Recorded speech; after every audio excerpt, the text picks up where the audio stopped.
Tennessee This Week from WATE's 6 on Your Side starts now.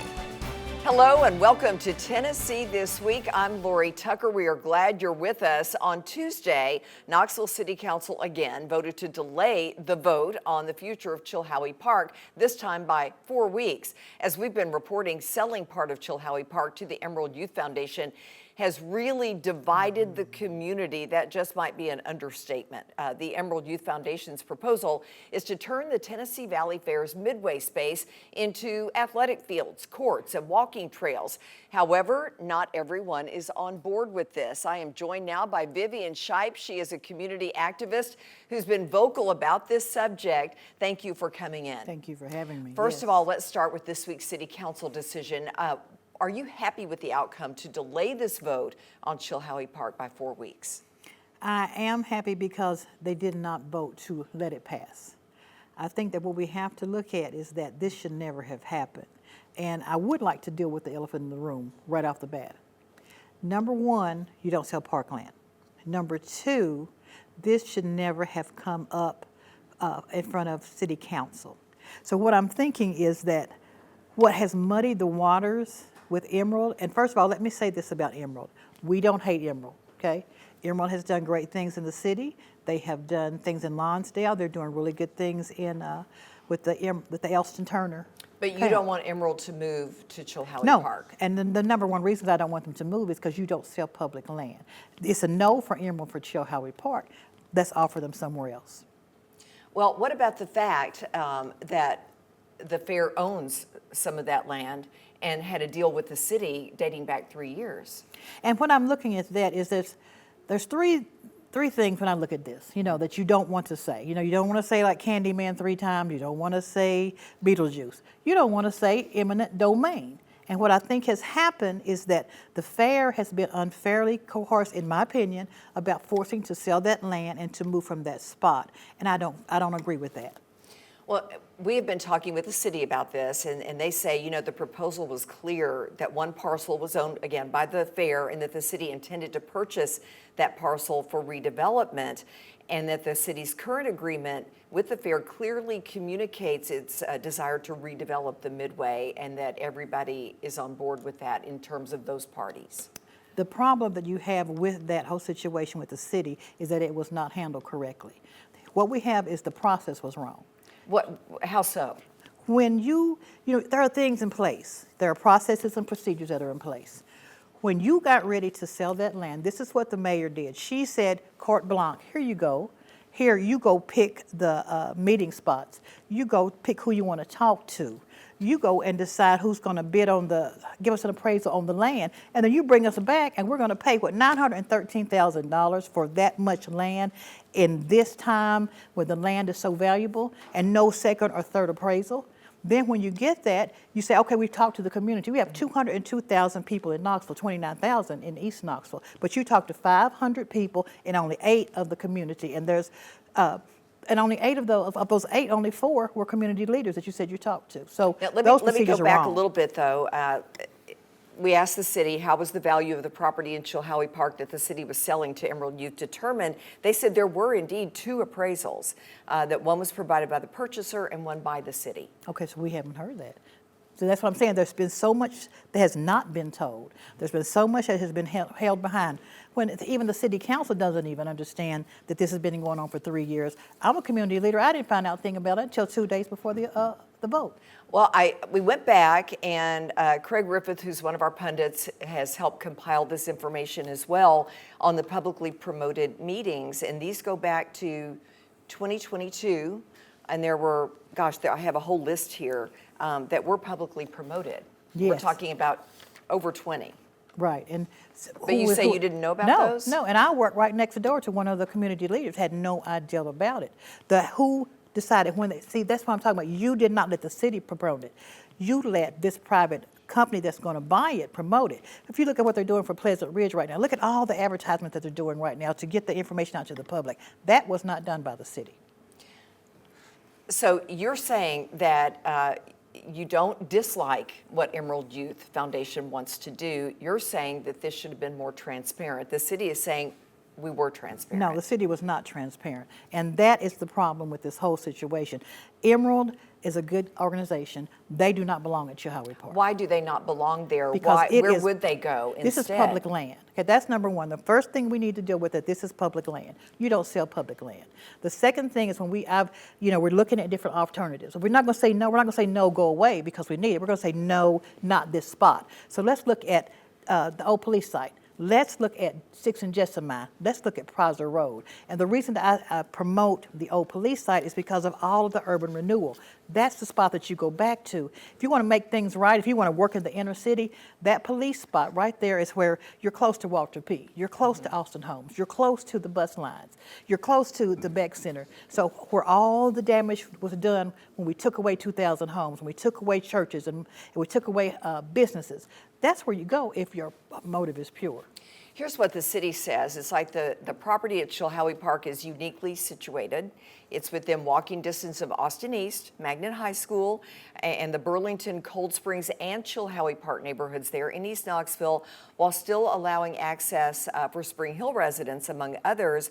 And the city says this would provide thousands of children and families nearby access to youth development programs, not just Emerald Youth alone and who it serves, but it would open it up to serving a lot more people, and it would be closer than, say, where the old police complex is now. Mm-hmm. But then we talk about opening up things, what you're opening up is a Pandora's box. Because once you say, okay, we're going to take this land that's been around since the Revolutionary War, and we're going to sell you a parcel of it, then Laura, you want to buy a piece.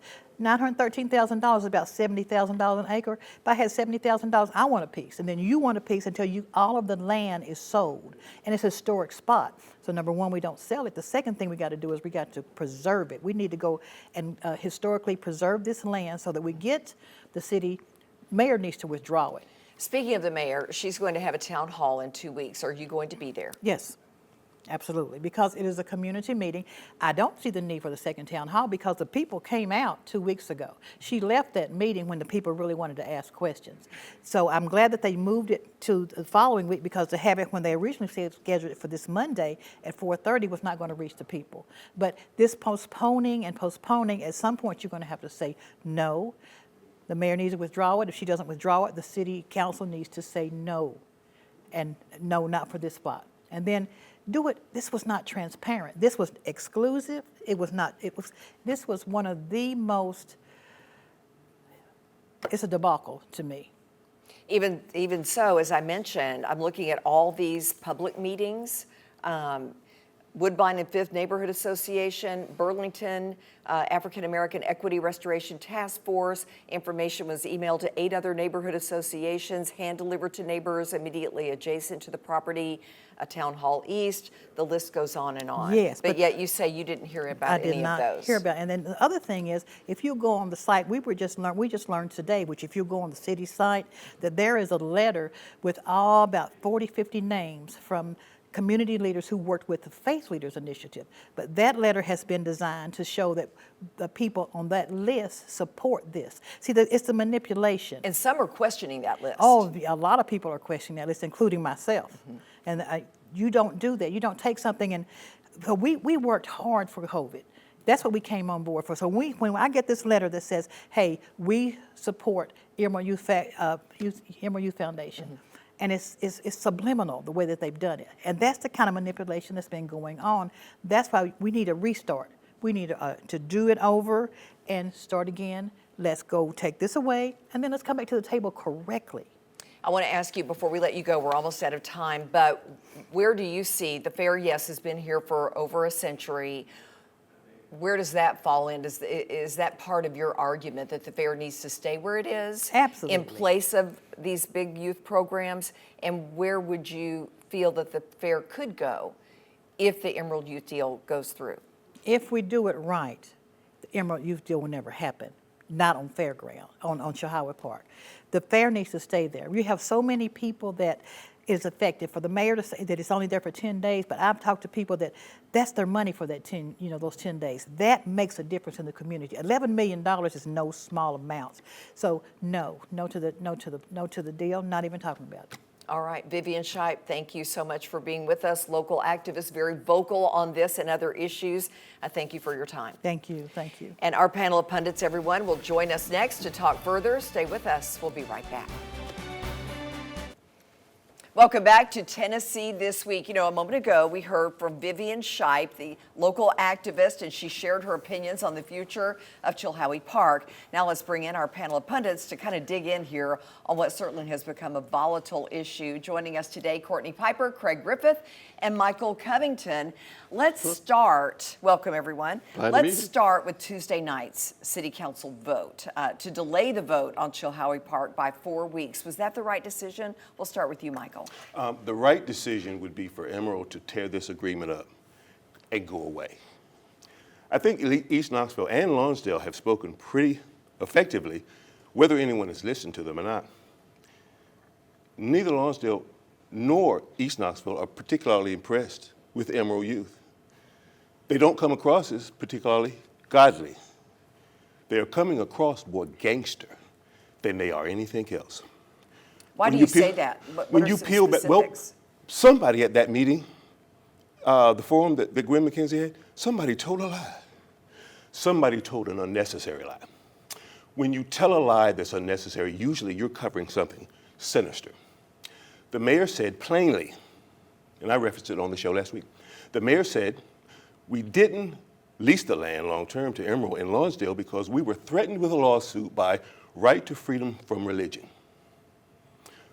And because that worked in Lonsdale, we decided to use that same template in East Knoxville. So we essentially gave away the land for pennies on the dollar. I'm paraphrasing. But she said that there was a reason that the land was sold and not leased. On Thursday of last week, the Sentinel and Allie Feinberg wrote an article, and the second to the last paragraph in that 2-column article basically made reference to the reason that Emerald was buying the land and not leasing it. And the reason that was given that the Sentinel alleges came from documents was that Emerald refused a lease and would only accept a purchase. Now that's in the paper. Now if it's wrong, the paper's wrong. If the mayor misspoke, that is a heck of a misstatement. But for 12.7 acres of land, for the money that they are willing to pay for it, it's gangster. It's tantamount to criminal to take 12.7 acres of public land for your purpose. It doesn't work because 10 years from now, Emerald will still be refusing even little white children that they don't want to come in. And I found that out just today, that they have such stringent rules about how they go about things. The community does not want them, and the community will not participate. Lonsdale and East Knoxville do not want Emerald, no matter what Dr. Keith Gray says, and no matter what Reverend Harold Middlebrook says. You're saying they have rules not allowing white children? I'm saying I talked to a parent today that said they had a child that went in there at age 6, skipped a year, came back at age 8. They wouldn't take him back for some godly or ungodly reason, but whatever it was, they had to take several days to decide if they were going to let this little white child come back. What do you think they will do in East Knoxville? I'm sorry, Emerald, you are not as highly thought of as you think. I know you sell yourself as being the next thing, but in East Knoxville and Lonsdale, you go on the streets over there, they say they could pack that up and take it. We don't need it. We didn't want it. And if Emerald was smart, they'd tear that deal up and go away, because this isn't going to go away. The community now realizes that they've been had bad, and they don't like it. All right, Michael, your voice has been heard. Let's hear from Courtney. Yeah, what do you think about this? Let's hear from Courtney. The original question was, City Council voted to delay this vote. Was that 4 the right weeks. decision? Yes. Clearly, it is the right decision. We can sit here and debate, is this true? Is that true? But what is obvious is the amount of pushback that has come out of this project warrants the attention of City Council, of the mayor's office, to take a step back and look at this proposal. The mayor's office sent us some information related to Chilhowee Park, and we talked about some of the things on the show last week. We found out they did have 2 appraisals. Emerald Youth did an appraisal, the city did appraisal, and they sent us those documents. We also saw that there were about 17 community meetings done between 2022 and 2025. So if we've got the city and Emerald Youth, and also there was a committee put together by the city too to look at this property and what to do with it. So if the city and Emerald Youth is telling us, hey, we engaged the community, we engaged 500, 600 people, but then the community is coming out now and saying, I wasn't engaged, we weren't engaged, that disconnect does need to be addressed. Craig, what about you? Well, I have witnessed the growth of Emerald Youth Foundation from when Steve Diggs opened up a small after-school care program at Emerald Youth Church for inner cities children. I've seen it help students. I've seen testimonials from the students that have graduated from that program that have gone on to college and gone on to excellent careers and whatever they choose. And to accuse Emerald Youth of being the villain in this. Gangster. The villain. Gangster is what I call them. Okay, gangster, villain, whatever, is totally, total fabrication, I think. Emerald Youth came to this proposal with a genuine commitment to help inner city children. And you may not believe that, but I believe in the leadership of Emerald Youth, that they came with a good purpose, a good plan that would help address issues in that community. Is everyone going to be happy with that? Obviously not, as we found out here in the last few minutes. But I think overall, Emerald Youth has done wonderful things for the inner city children in this community, and I think their proposal should be given serious consideration. In the end, it may not be accepted. There may be enough community pushback that they may have to seek other places to put their program in, and I think that would be a shame. But we'll go ahead and go through the process and see where it comes to. Standing from the outside looking in, a lot of people are saying, what is this really about? Is this about moving the fair that's been here over 100 years? Is this politics with Emerald Youth, a la what you were saying? Or is it transparency in the eyes of some people who do feel that they were left out of the process? Well, I think in terms of relationship with the fair, you can look at the agreement that the city provided to us and said that the fair, the city was going to use that plan for this proposal in August of 2024. And the fair officials signed that agreement, and under the acknowledgement that that property would go for a proposal on that parking lot, which is now used for trailers and things during the fair. So the city cast this in. We want to make Chilhowee Park more of a 7-day destination than just a 3-week destination during the fair. And that's what came out of the 2019 visioning process. So I think that an Emerald Youth facility there that's used 5 days out of the week for after-school programs and then weekend and summer activities is certainly an effort to move that to a year-round use instead of just for the fair. Is it transparency? I think that the people could have done a much better job of communicating the pluses and minuses of this proposal. Yes, but I think that the city has been fair with the fair officials and that things are moving on. Speaking of moving on, we've Yes. only got a couple of minutes Okay. left in this segment, and I want to get to everybody again. But I do want to talk about our guest today, Vivian Shipe, and one thing that she said, what about moving Emerald Youth to the old police complex? What do you think about that idea? Craig, would you like to share a little bit more of what you think about it before I share what I think about it? Well, I can if you want me to. Yeah, go ahead. Let's keep it moving. Let's keep it moving. Go ahead, Michael. Well, I said originally that the deal should be done with Emerald, but I'm willing to compromise. If the community would be for that, and I think there was a shady dealing with that. I've never gotten to the bottom of what happened with that land, but yes, the answer to that question is yes. If Emerald moved to the old police complex, I would stand down.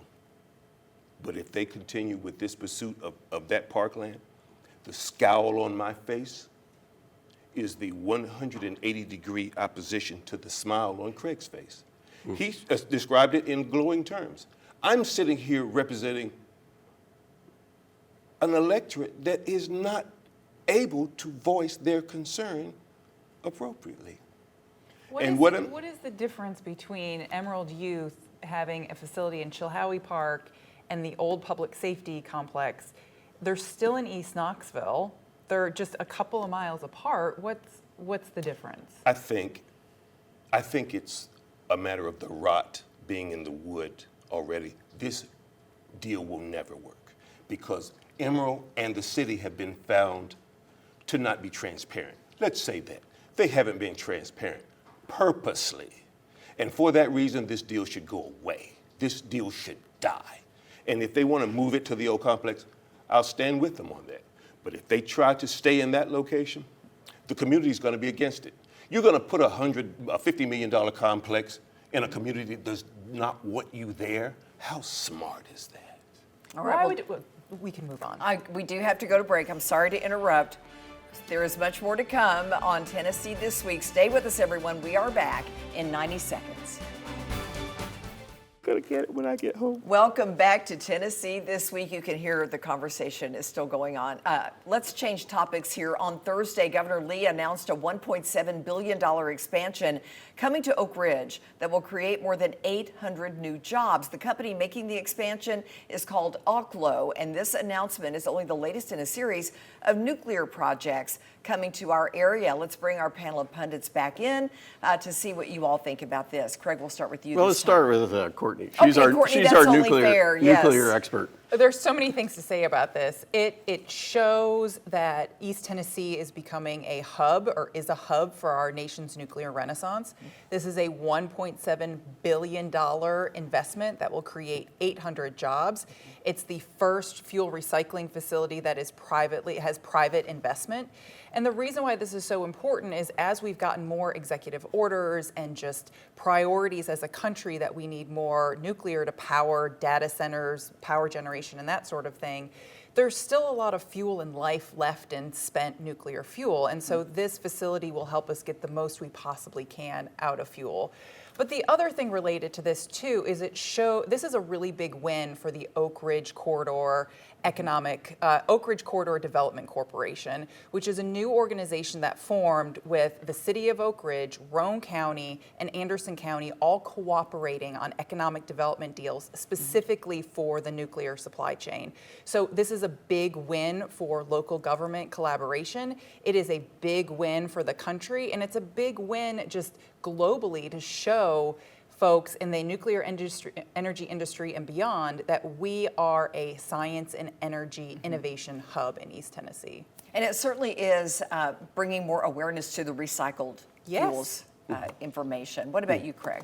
Yeah, well, it's a big step forward in the nuclear. On previous shows, historically speaking, I have thrown cold water on the expansion of nuclear power in our area, based on the history that we've had where TVA ratepayers were held accountable for a failed nuclear program in the 70s.